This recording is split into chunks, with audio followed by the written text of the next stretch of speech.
नाराज पति पत्नी। एक पति पत्नी आपस में नाराज चल रहे थे। नाराजगी भी इतनी नहीं थी, एक ही कमरे में रहते हुए आपस में एक दूसरे को बोलते तक नहीं थे। दोनों अपने अपने काम में कोई कमी नहीं आने देते। जैसे सुबह पति उठता तो पत्नी चाय टेबल पर रख जाती और ऑफिस का समय होता तो लंच बॉक्स तैयार करके देती। इसी तरह पति भी ऑफिस से आते हुए सब्जी राशन आदि लाकर रख देता। काफ़ी दिन गुजर गए।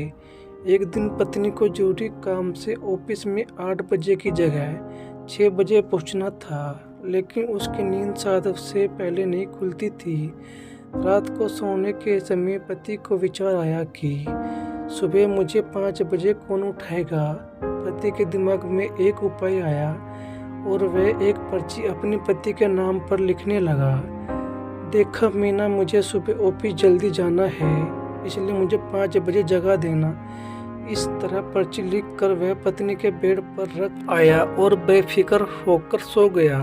पत्नी पर्ची उठाकर पढ़ी और कुछ सोचा और वह भी सो गई।